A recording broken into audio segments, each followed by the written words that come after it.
El infierno de los 193 kilómetros, el rearme de Teherán y el ultimátum a Minsk.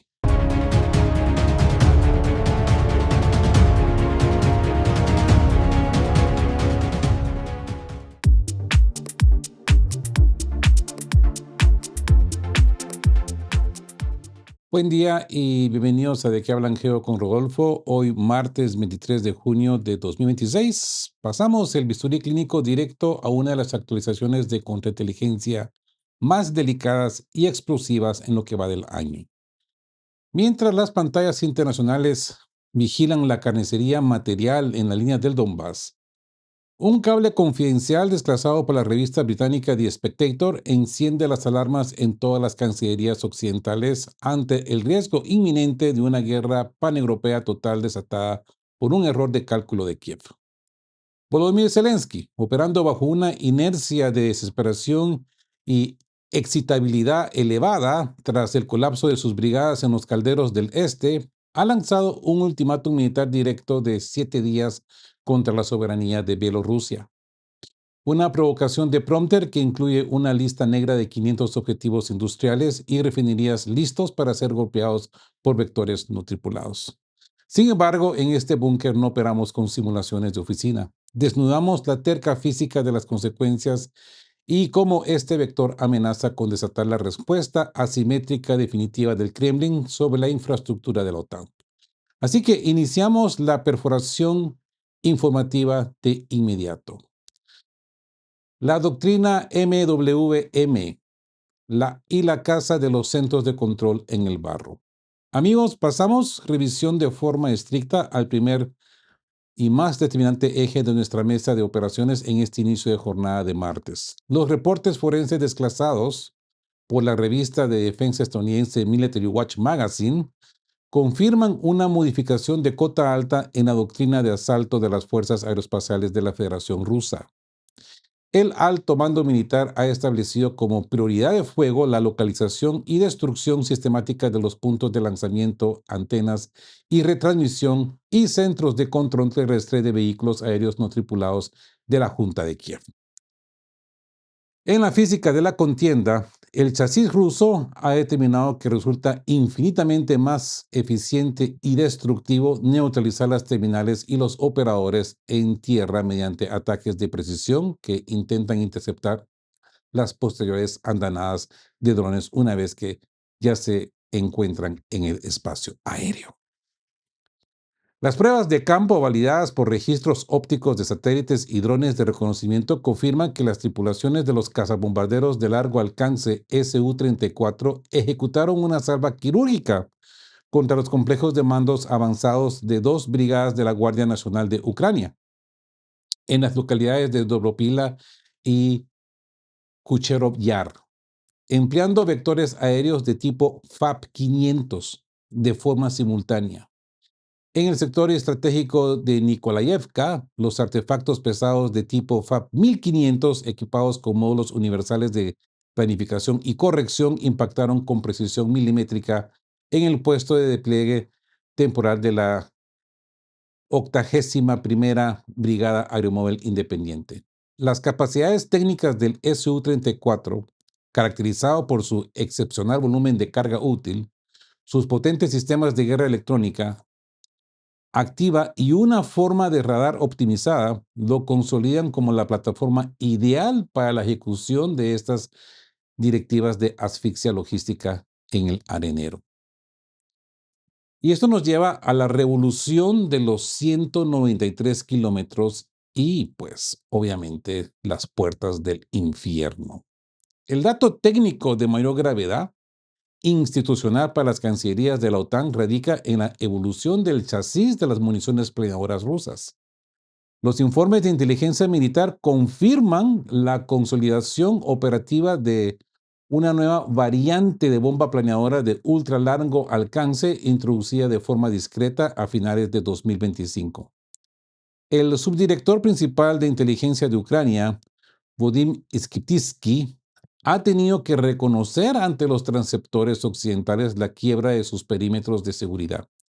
admitiendo de forma clínica que estos nuevos vectores rusos destruyen sus posiciones desde una distancia de lanzamiento de 193 kilómetros, triplicando el radio operativo de los 80 kilómetros que poseían los diseños convencionales empleados desde 2023. Esta actualización tecnológica otorga al mando ruso la capacidad material de ejecutar bombardeos masivos y a un coste financiero de oficina extremadamente bajo, con un alcance equiparable al de los misiles tácticos aire-superficie de cota alta, pero sin exponer las aeronaves a las redes de defensa antiaérea de los ucranianos.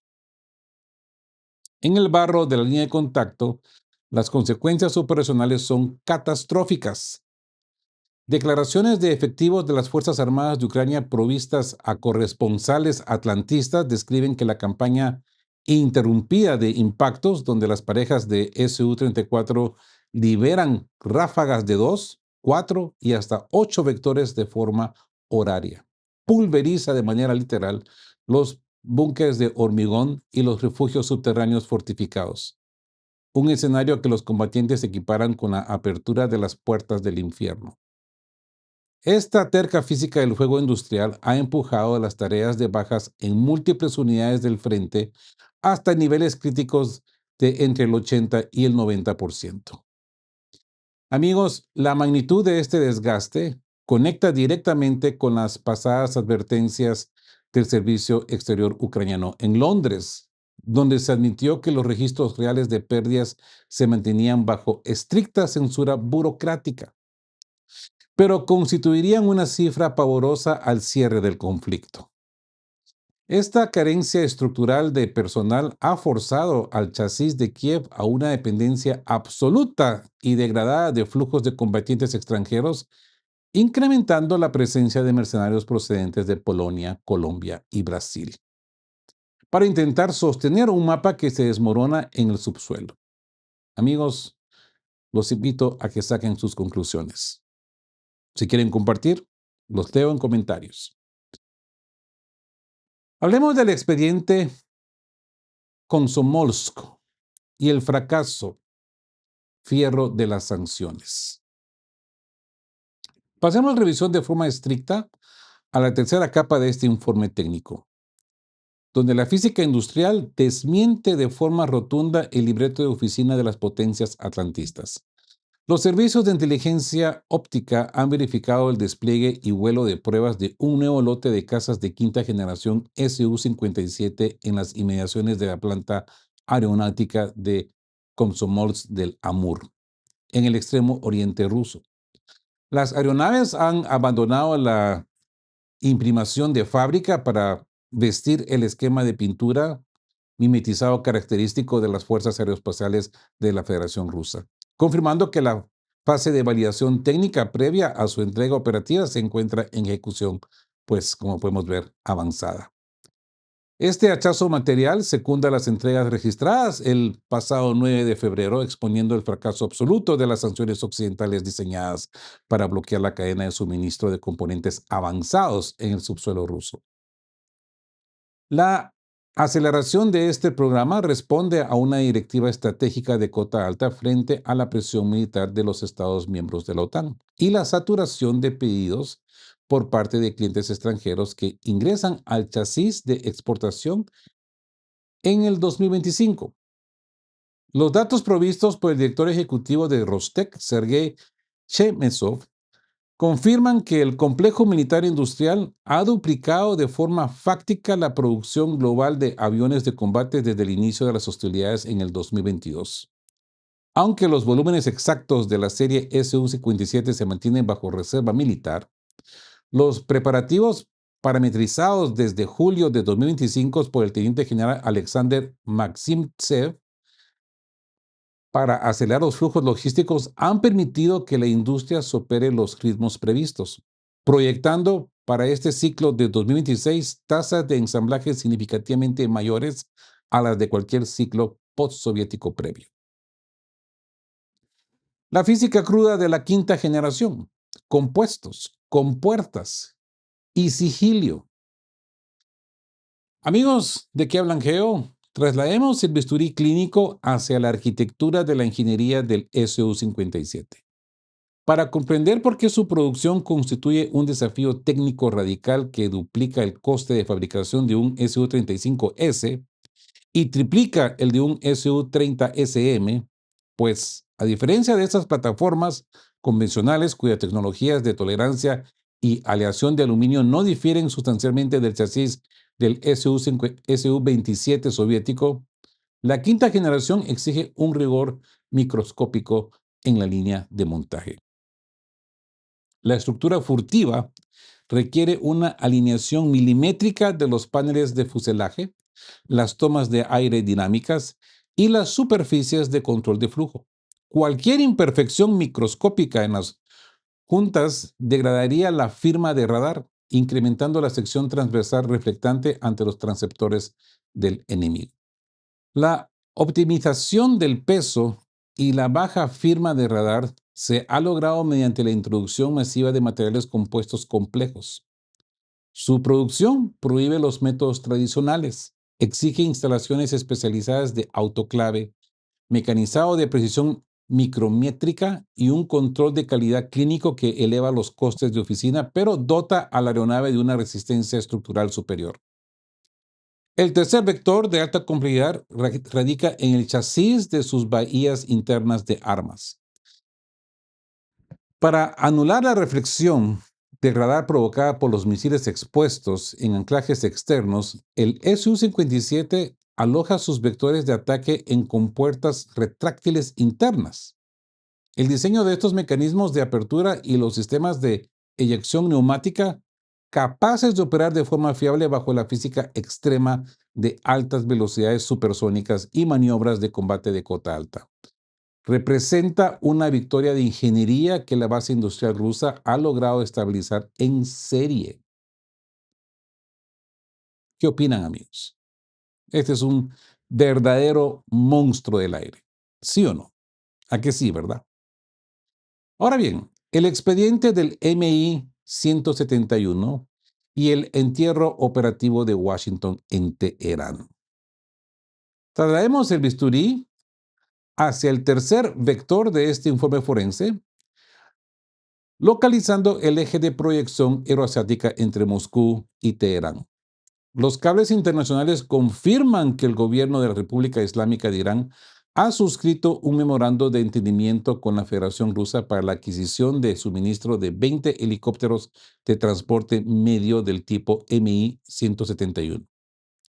Si bien el pronter oficial de la burocracia internacional etiqueta este lote como un inventario destinado a la Sociedad de la Media Luna Roja iraní para misiones de respuesta a emergencias, evacuación médica y soporte humanitario ante las catástrofes, la evaluación de contrainteligencia desmitifica la narrativa de oficina. Estamos ante la consolidación de una tendencia de adquisiciones a gran escala que reconfigura de forma fáctica la aviación de Oriente Medio.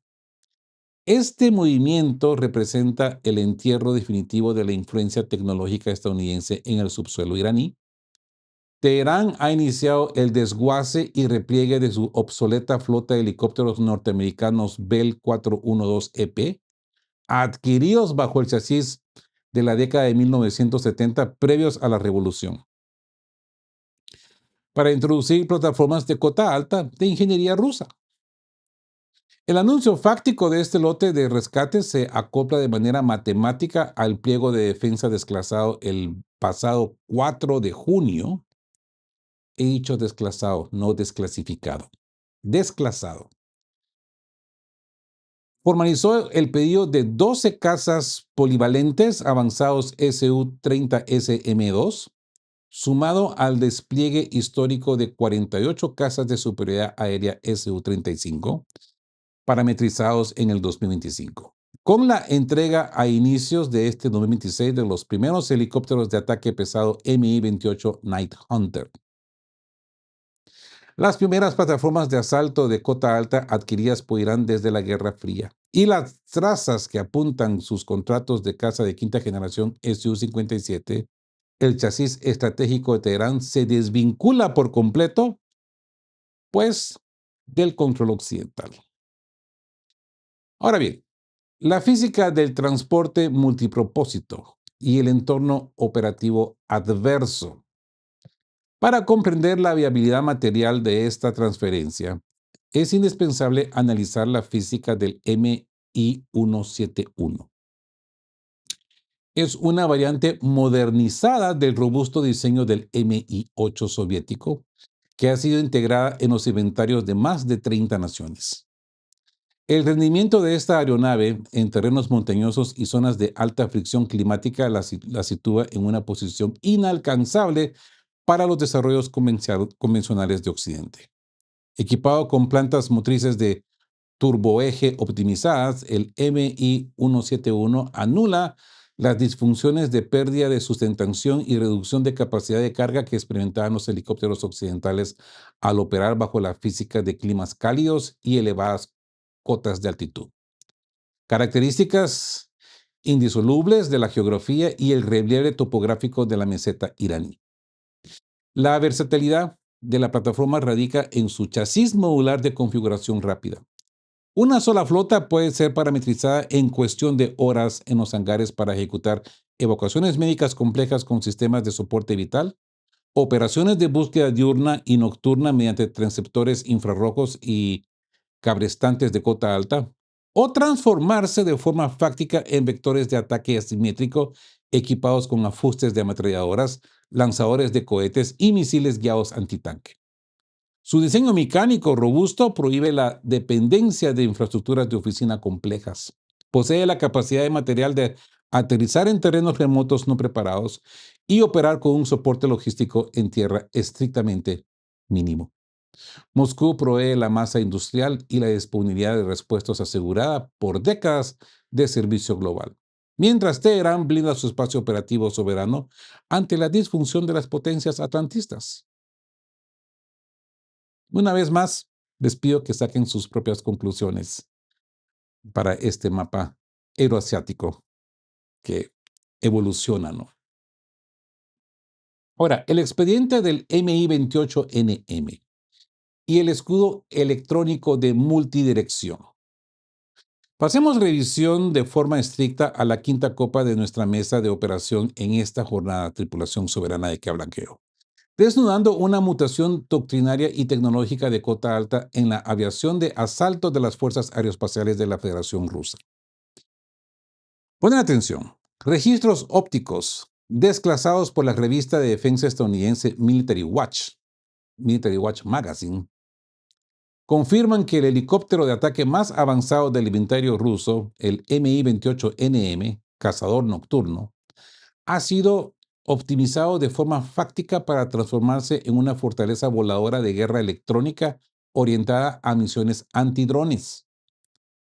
La aparición de nuevos carenados y cubiertas de antenas distribuidos estratégicamente en los laterales de morro, las terminales de las alas y la sección de la cola expone un cambio crítico en la física de los sistemas de contramedidas electrónicas de la aeronave. A diferencia de los chasis de interferencia convencionales, que concentran su potencia de emisión radioeléctrica en solo el sector o cuadrante, la nueva configuración del Mi-28NM está parametrizada para proporcionar una cobertura de amplio ángulo de 360 grados.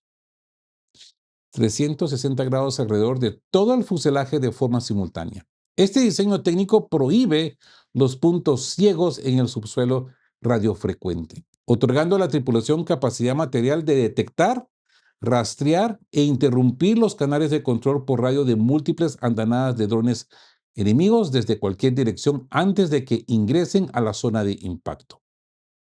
Esta actualización se acopla a las modificaciones simétricas observadas a inicios de este mes en el cazabombardero Su-34M, respondiendo con realismo clínico a la necesidad táctica de neutralizar las amenazas no tripuladas que han condicionado el empleo de helicópteros de ataque en el teatro de operaciones ucraniano.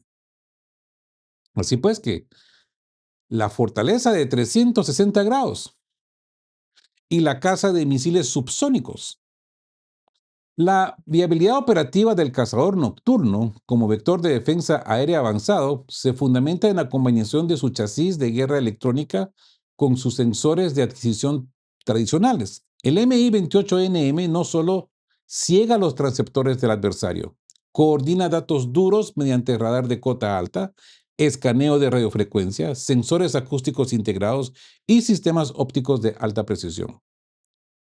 La terca física del arenero demuestra que los helicópteros de ataque, debido a su excelente maniobrabilidad, a baja cota y a unos costes operativos de oficina significativamente menores en comparación con los aviones de combate convencionales, constituyen las plataformas más eficientes para la caza y destrucción de drones de bajo coste y misiles de cruceros subsónicos. Una doctrina táctica que incluso el Pentágono ha comenzado a inyectar en los entrenamientos de sus unidades de helicópteros Apache.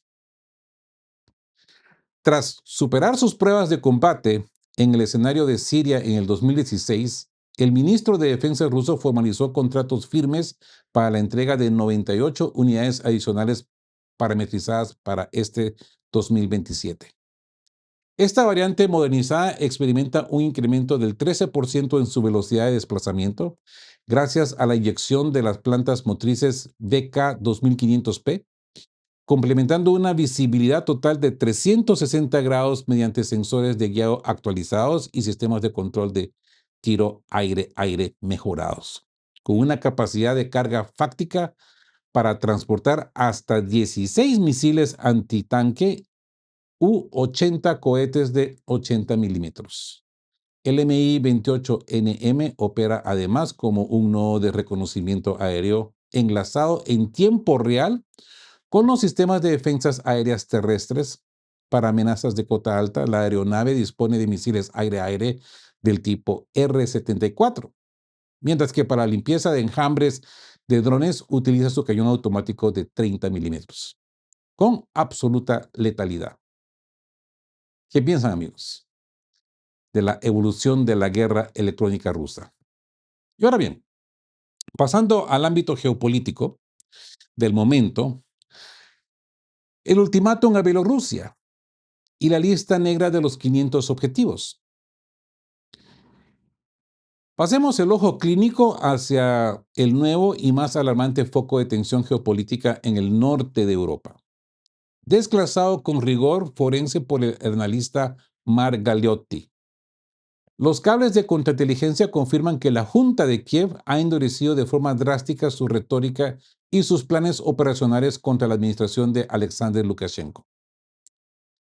Animado por la difusión mediática de sus recientes incursiones asimétricas en la retaguardia profunda de la Federación Rusa, Volodymyr Zelensky ha dictado un ultimátum formal en una semana a Minsk, exigiendo el desmantelamiento forzoso de estaciones repetidoras en dos regiones fronterizas bajo la acusación de coordinar vectores no tripulados rusos, sentenciando de forma directa: si los bielorrusos no lo hacen, lo haremos nosotros.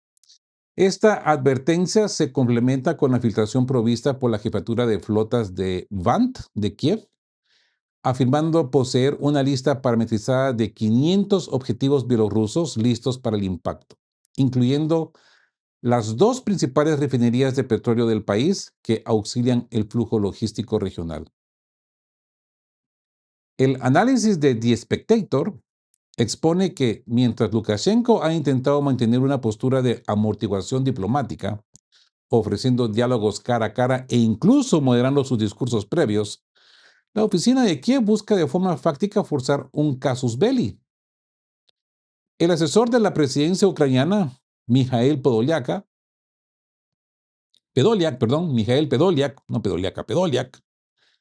recurrió a agresiones directas de prompter, instando al mandatario bielorruso a guardar silencio si pretendía alcanzar la jubilación.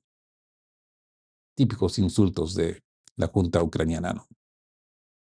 Los diplomáticos de la eurozona, como el eslovaco Balázs Harvik, constatan a través de sus terminales analíticas que el riesgo de un ataque directo contra territorio de Bielorrusia se ha elevado a su cota más crítica desde el inicio del conflicto del 2022.